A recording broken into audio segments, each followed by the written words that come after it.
Hi, welcome to my channel. So today on Learning A Course in Miracles, we are on lesson 121. It'll be on pages 210 and 211 and 212. So get ready and here we go. Lesson 121, quote, "Forgiveness is the key to happiness." Again, forgiveness is the key to happiness. Here is the answer to your search for peace.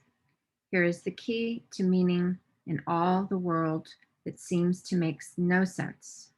Here is the way to safety in apparent dangers that appear to threaten you at every turn and bring uncertainty to all your hopes of ever finding quietness and peace.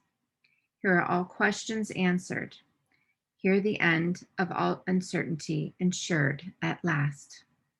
The unforgiving mind is full of fear and offers love no room to be itself, no place where it can spread its wings in peace and soar above the turmoil of the world. The unforgiving mind is sad without the hope of respite and release from pain.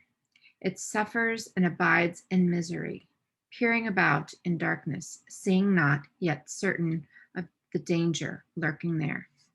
The unforgiving mind is torn with doubt, confused about itself and all it sees, afraid and angry, weak and blustering, afraid to go ahead, afraid to stay, afraid to waken or to go to sleep, afraid of every sound, yet more afraid of stillness, terrified of darkness, yet more terrified at the approach of light. What can be the unforgiving mind perceive but its damnation? What can it behold except the proof that all its sins are real? The unforgiving mind sees no mistakes, but only sins. It looks upon the world with the sightless eyes and shrieks as it beholds its own projections rising to attack its miserable parody of life. It wants to live, yet wishes it were dead.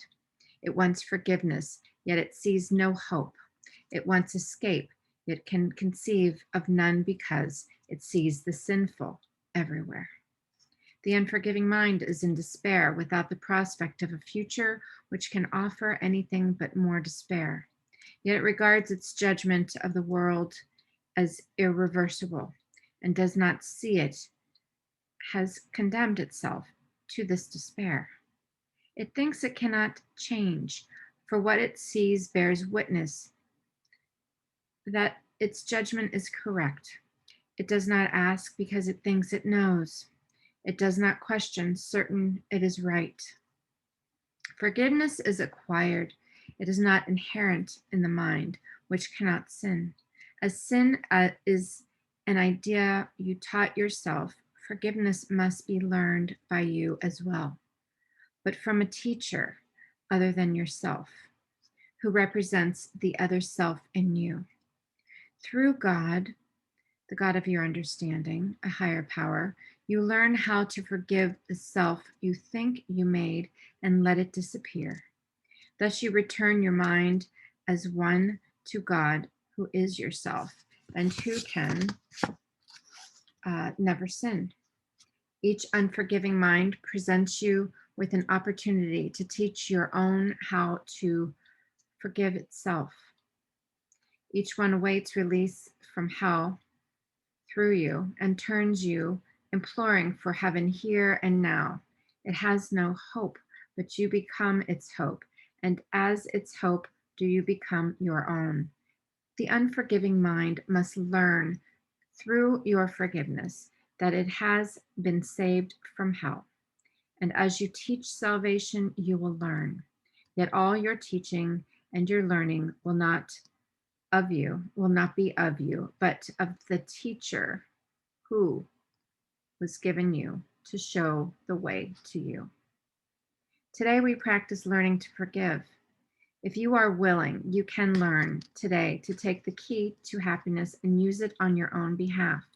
We will devote 10 minutes in the morning and at night another 10 to learning how to give forgiveness and receive forgiveness too. The unforgiving mind does not believe that giving and receiving are the same, yet we will try to learn today that they are one through practicing forgiveness toward one whom you think of as an enemy and one whom you consider as a friend.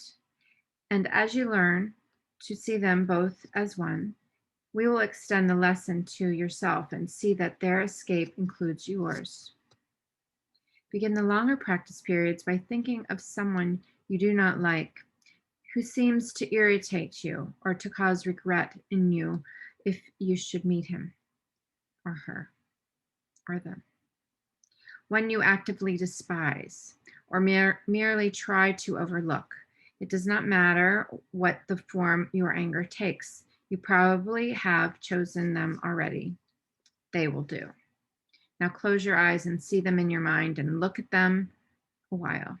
Try to perceive some light in them somewhere, a little gleam which you had never noticed. Try to find some little sparkle of brightness shining through the ugly picture that you hold of them.